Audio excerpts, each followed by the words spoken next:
Hi everyone, I'm Wes Payne. I'm a PhD student at the University of Hull, and I'm working on nocturnal behaviour of wading birds on the estuary.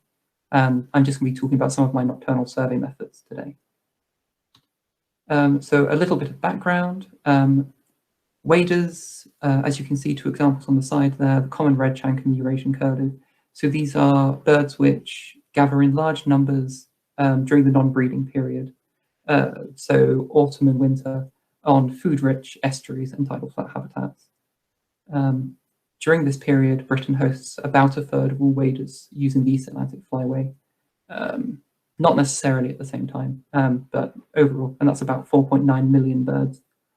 However, many wader populations are in decline, and in red knot and common redshank, that's quite significant. It's about 20% over recent years. So to put a bit, so that's the broader scale context. And now a little bit about the Humber. So why I'm doing this work here. So the Humber is the third most important site in the UK for overwintering waders. The 5-year average there, over 100,000 birds, which obviously is very good numbers. The estuary is protected under many different levels. So it's a Ramsar site, so it's an internationally recognised wetland of international importance. It's also a site of special scientific interest, a special protection area, a special area of conservation, etc. It goes on. And that's all to do with the biology, the habitats and the species that use them, of which the birds are key features. However, despite being so good for waders, the Humber has alerts for declines in 8 wader species. And there's evidence that suggests that those trends, so declines of those 8 species are due to something happening on the Humber itself. And that's because those trends are significantly different from regional trends, so from those in the surrounding area and nearby estuaries. So overall, I think there's a clear need to understand the influences on overwintering waders so that we can successfully conserve them and protect them. So that's why I'm doing this work, but why do I think it's important to find out what birds are doing after dark? So many wader species are active after dark, and this is particularly true during the non-breeding season when the Humber is the most important.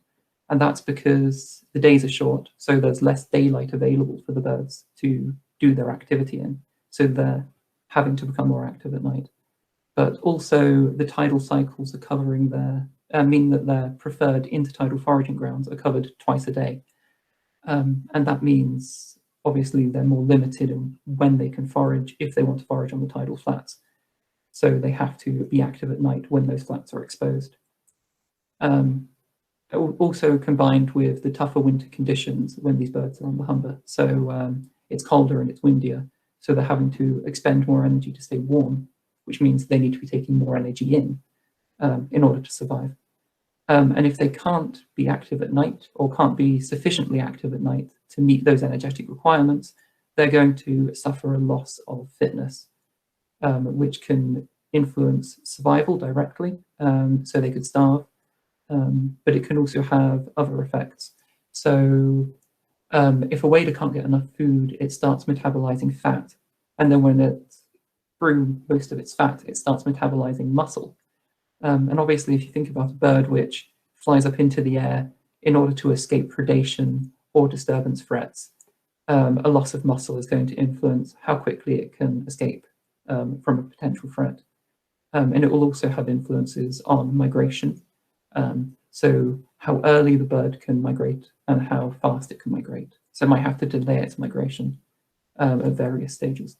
And all of that can have knock-on effects for the breeding success of those birds, which then comes full cycle as the young birds and the returning adults come back to the Humber the next winter. So we need to make sure that they are, that we understand what they're doing during the wintering period and that they're adequately protected. So just a little bit more background on why this is important. The nocturnal period is heavily understudied. There are very few very few papers, which is in a way quite useful for me because it didn't take as long as it could do to catch up on all the past papers, all the past work. Probably shouldn't see it that way. But it also means there's great opportunities for research and understanding what birds are doing after dark. And there's also evidence to suggest that what birds do after dark is different to what they do during the day. And that could be in the habitats they use. So they might be using different sites at night than they do during the day.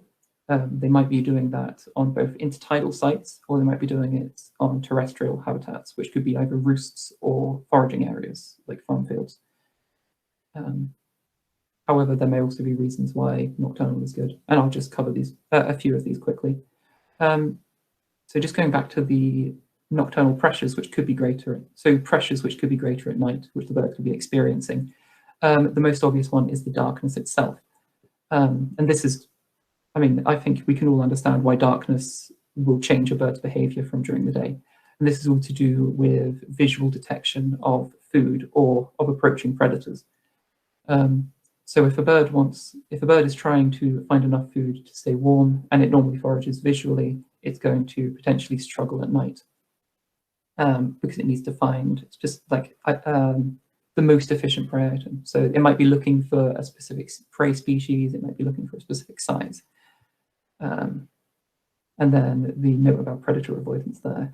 If it's dark, they may not see a predator until it's a lot closer, which, while it might be good for the predator, is definitely going to have an impact on the waders and their chance of escaping. And then we move on to, nocturnally active predators. I suppose I've covered that, but that's linking in to species, predator species which are active after dark, which aren't active during the day. So I'm thinking mostly about mammalian predators, so foxes in particular, but you also get some owl species which can predate the smaller waders.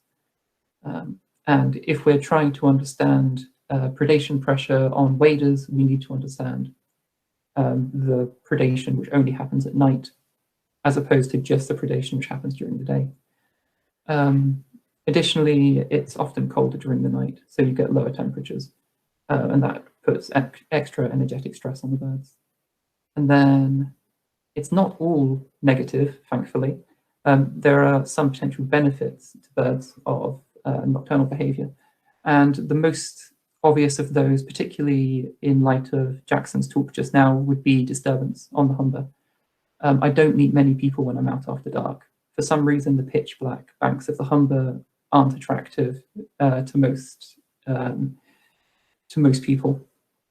They can be very peaceful. And that means the birds are going to be able to spend less time on vigilance, less time being put up in flight, and they might use habitats and specific locations that they don't use during the day because of disturbance. And then another point there, artificial light, again, a feature on the Humber. It's something which could be benefiting birds. So that's partially by reversing the effects of the darkness. So if a bird is foraging in a more brightly lit area, it's going to be better able to spot its food, and it's going to be better able to spot approaching predators or other threats. And understanding all of this, understanding what birds are doing after dark and what influences it, means that we can most efficiently target conservation effort, and importantly, conservation funding, which is limited, as I'm sure we all understand. So my research, I focus on two key adaptive behaviours for overwintering waders. So that's two ways waders can monitor can alter their behaviour in response to external stimuli. So site selection, as I've already alluded to, that's where the birds are, the habitats they're using, the specific sites they're using, both intertidal and above the high tide line. And my fieldwork for that revolves around counts. So the number of birds of each species present and whether they are foraging or roosting in that habitat. And then the second of those adaptive behaviours is foraging. So that's how they're finding the amount of food that they need to survive. And I look here at influences like weather, predation, and disturbance on the wader forages, so the strategy it uses, whether it's trying to find food by sight or by touch, and I also look at foraging rates. So now a quick bit on my methods. The first one I use is infrared night vision. So this is, you can see it on the top there, it looks like a torch. That gives off infrared light. It's an infrared laser illuminator, and that is a wavelength of light which isn't visible to us or the birds. It's 850 nanometers, so it's invisible. But the video camera below can detect that light.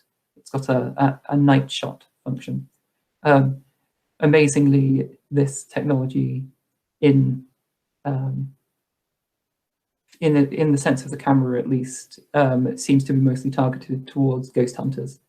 So the camera itself has a short-range infrared, which can detect about 5–10 meters, and people use it to film ghost hunting videos indoors. But I use it in comparison with the Night Saber Wraith, which is the torch above, technology developed for hunters, which is now being used for conservation.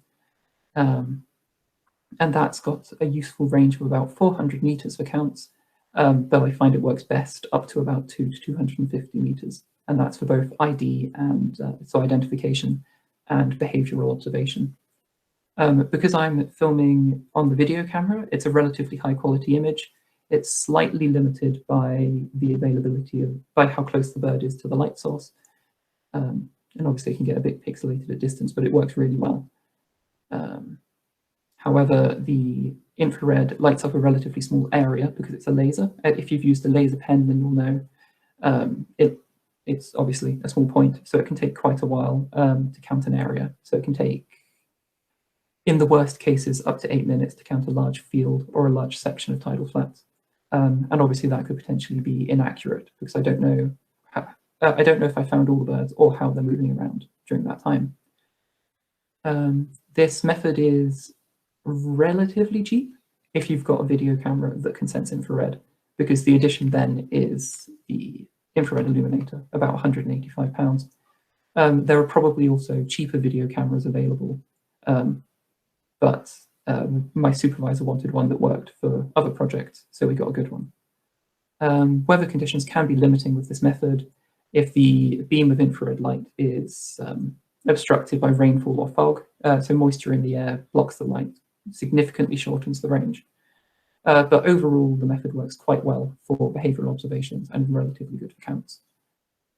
So my other method, thermal imagery, this is a method which is developed, it's expanding a lot in recent years. A lot of ringers are using it to monitor birds after dark and to catch and monitor their health. So this is a thermal camera. It works by sensing, well, you can think of it as it measures the surface temperature of an object. It actually looks at the infrared radiation given off by heat sources. But essentially it's a hotter object shows up against a colder environment or a colder background. And you can use that to find birds. The range is slightly less than the infrared because of the resolution. I'd say probably about 150 to 200 meters is where I find this most useful. Smaller species, obviously towards the lower end of that range, but larger species, such as a curlew, a lot easier to spot. And identification here, if birds are of a similar structure, because you just get a shape mostly, sort of not quite an outline, but you can think of it as an outline. So you have to ID a bird based on its structure. So the long beak of a curlew, if it's warm, is a really good distinctive characteristic. Other birds with distinctive beaks have the same benefit, but if not, you have to look at the behavior, so how it's moving, its size relative to other species. The main advantage of the thermal camera is it's very quick. It can find birds easily, and you can also find hidden or camouflaged birds. However, as I was saying, the identification at range is a bit limited. And for anyone who wants to know, this is the Pulsar Axion XM30S. It's about £1,500, and this is the cheaper end of the range for thermal cameras which can record birds. So just a few quick comparisons. We have the thermal image on the left and the infrared on the right. So on the top we have an oyster catcher. The beak there, clearly the warmest feature, and that's showing up very clearly on the thermal image. So in that case, identification is fairly equal on both methods. Whereas below, you can see on the left, you could identify that maybe as a partridge or a small game bird, but that's about as far as you can get. Whereas the infrared on the right, with the greater magnification and resolution, you can tell it's a red-legged partridge. Another quick comparison, the dunlin on the left there on infrared is fairly well camouflaged against the rocks, whereas on the right, the infrared of a slightly different area of the same habitat shows a much larger dunlin flock, and you can immediately pick them out. This is also an area which isn't used for roosting during the day because it's directly next to the Humber wall, and there's lots of walkers and dog walkers there. So it's completely, well, mostly disused during the day, but a nice nocturnal, a benefit of nocturnal surveys. I mostly use infrared for my observations of foraging behaviour. And you can see from the image quality that you can tell how mobile the bird is, how many steps it's taking, how it's foraging, and you can see it taking a worm there. So you can sometimes make out prey items, which you can't do with thermal. And that's just a contrast, so this is sanderling foraging. I know they're a lot smaller, but this is an example of the infrared camera. These birds are a lot closer. They're only about 40 meters away. And yet you can't make out their legs, so you can't see how many steps they're taking, and you can't tell too well about beak contact with the sediment. So mammalian predators, this is an advantage of thermal cameras, very easy to find these. So I can get good ideas of nocturnal pressures in terms of predation. There's a fox on the left there. That's at the Humber Bank near Grimsby, Pyewipe area. And that fox regularly sits on the wall next to it, which is directly adjacent to the tidal flats. And it often calls there, or was when it was setting up its territory. I've also seen foxes in that area hunting around the edge of the salt marsh. They'll attempt to ambush wading birds, which move closer to it to forage. And on the right, a slightly joking picture. This is a house cat. Obviously, these are mostly an issue near residential areas. And I don't often see them on the tidal flats, but they do go into field areas where waders are foraging or roosting, and that could potentially be quite disruptive. I also see avian predators. So that's a tawny owl on the left and a short-eared owl on the right, which is actually perched on the tidal flats at Spurn. And it, just before I took this video, had just scared off all the redshank. These species are both known to take waders in smaller waders in some situations, but normally stick to small rodents. And I have an example of that next with a barn owl. So this is one of my favorite videos I've taken with my thermal camera.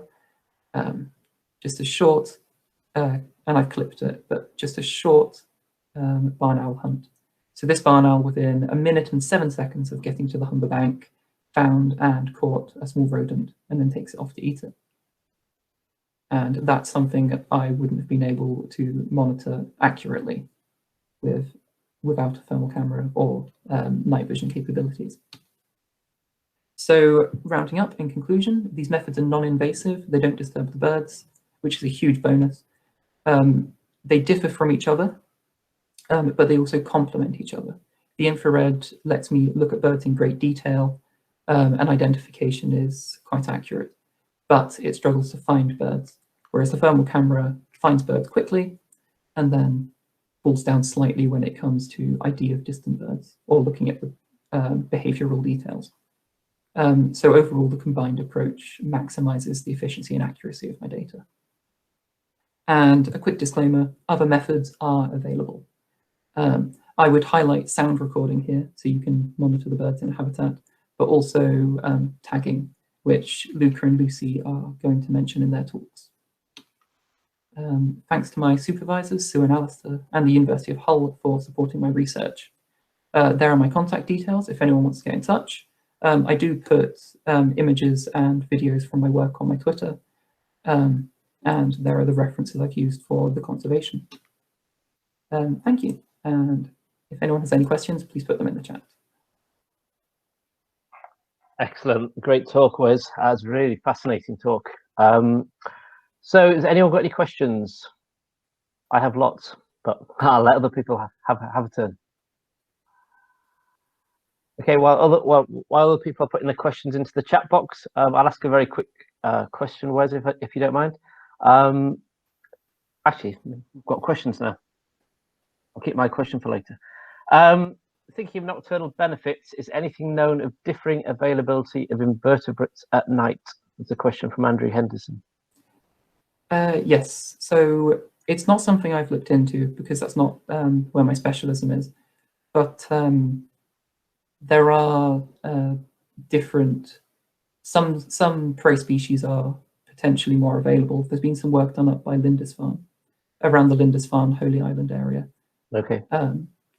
So that can have an influence, and I think it's some of the worm species are a bit more accessible, and that could potentially be quite important. I'm looking at that with the success and prey capture rates for my work. Excellent. Another question from Africa. Are you comparing daylight and dark foraging behaviour in waders? Have you got any preliminary results? Yes, I am doing that. So to understand what they're doing at night and how it differs, particularly from the day and with level of artificial light, I've been looking at the full cycle of day versus night plus levels of artificial light. And as a quick summary, birds are less mobile after dark. They're taking fewer steps, and that's probably due to not being able to spot prey from as far away. And there's also an increase in tactile foraging methods, so birds foraging by touch rather than by sight. But artificial light partially reverses that, makes foraging behaviour more similar to that seen during the day. And I have a short Twitter presentation about this for a conference, which is pinned on the top of my account, for anyone who wants to find out more about that. Excellent. And loads of questions coming in now. A question from Graham Scott. You showed a picture of a lit up section of the coast. Do the birds behave differently under artificial light? Yeah, so I already alluded to that a bit with the foraging behaviour. So I'll add something about the counts instead.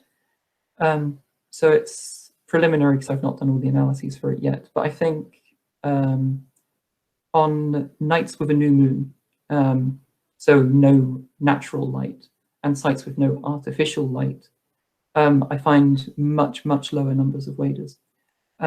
Whereas at sites with artificial light, on nights with no moon, the wader numbers are essentially the same as they are when there's a full moon. So artificial light may be acting as an artificial full moon to allow the birds to forage. Interesting stuff. Another question from Tim Page at Natural England. This is really interesting stuff. How can we make sure academic research like this is feeding into the day-to-day conservation effort around the estuary? Your work would be really useful for him and his colleagues at Natural England. So I suppose that's making sure I publish and advertise my work and get it out there as much as possible. And talks like this are a good way to start doing that. But if you'd like, Tim, I can also do presentations in the future when I get more work to you and your colleagues, when I get more results in and it's all finalised. Excellent. Also, we can pass on Tim's details to you as well, Wes, and it's probably worth contacting Natural England if they're interested in the work as it develops. Probably time for one more quick question. Have you seen nocturnal behaviour differences depending on the moon? Is that similar to the question? Yeah, it's a bit similar. Yeah, there's so even under a full moon, thinking about the foraging, it's relatively dim compared to artificial light. So that's probably where the difference would lie most, I guess, in foraging. Oh God, I've lost the question.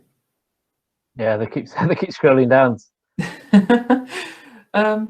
But yes, I think the moon is important, and it's something I'm looking into. And as I've said, I think it influences the counts. But certainly also looking into its influence on foraging. Okay, just quickly, in the interest of time, 2 more questions. One of them is how long will your research continue for, which I guess will be quite a quick answer. And the second is artificial light is a possible benefit, but any problems with increased prey removal, restricting availability or affecting biomass abundance in the longer term? There's a question from Nick Cutts. Okay, so for the first one, I'm in the final year of my research now. I finish field work in a couple of months, and then I'll just be writing up. It's work I would like to continue in the future, because I think it's important and there's a clear need for it. But my PhD work finishes in October. And then for the other one, increased prey removal, restricting availability or affecting biomass abundance in the longer term. That's something that's mentioned in the literature. I've not seen any evidence for it, but there are some PhD students, a new PhD student at the university who's doing a bit of work on invertebrates, and I'm hoping to have a talk with them about including some assessment of artificial light. But yes, it's definitely something people mention as a possibility. So essentially, there may be less food available late winter in an artificially lit site if the birds have been able to more easily take their preferred food sources there. So they might have to resort to smaller food sources, smaller prey items, or move to a different site. Excellent. Thank you very much, Wes. That's a fascinating talk and some great questions and some great answers there. So many thanks for that.